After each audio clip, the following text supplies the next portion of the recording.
জামালপুর জেলা প্রাকৃতিক সৌন্দর্য, ধর্মীয় ঐতিহ্য ও আধুনিক বিনোদনের এক অনন্য সংমিশ্রণ। আজকের এই ভিডিওতে আমরা ঘুরে দেখব জামালপুর জেলার আমার পছন্দের সেরা 10টি দর্শনীয় স্থান। চলুন শুরু করা যাক।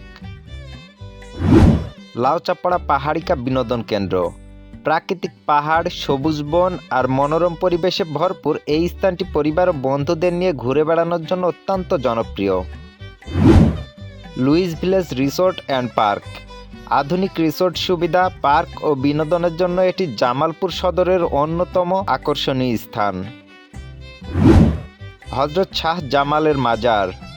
জামালপুর জেলার অন্যতম প্রধান ধর্মীয় স্থান। প্রতিদিন অসংখ্য ভক্ত ও দর্শনার্থী এখানে জিয়ারত করতে আসেন। মেলান্দহের মালঞ্চ মসজিদ। ঐতিহাসিক স্থাপত্যশৈলীর এই মসজিদটি ধর্মীয় ঐতিহ্যের দিক থেকে অত্যন্ত গুরুত্বপূর্ণ। দয়াময়ী মন্দির।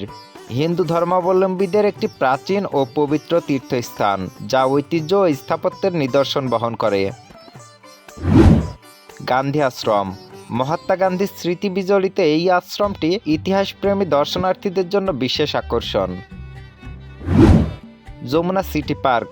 পরিবারসহ বিনোদনের জন্য একটি জনপ্রিয় পার্ক, যেখানে শিশুদের খেলার জায়গা ও খোলা পরিবেশ রয়েছে।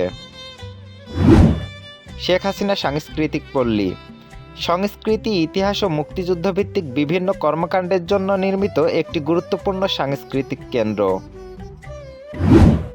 স্বপ্ননীল পার্ক। শান্ত পরিবেশ ও আধুনিক বিনোদনের সুবিধার কারণে তরুণ ও পরিবার উভয়ের কাছেই জনপ্রিয়। ধানুয়া কামালপুর স্থলবন্দর। বাংলাদেশের ইতিহাসে গুরুত্বপূর্ণ একটি স্থলবন্দর, যা মুক্তিযুদ্ধ ও সীমান্ত ইতিহাসের সাক্ষী। এই ছিল জামালপুর জেলার আমার পছন্দের সেরা 10টি দর্শনীয় স্থান। ভিডিওটি ভালো লাগলে লাইক দিন, কমেন্ট করে জানান আপনার প্রিয় স্থান কোনটি, আর এমন আরও ভিডিও পেতে চ্যানেলটি সাবস্ক্রাইব করতে ভুলবেন না। ধন্যবাদ সবাইকে।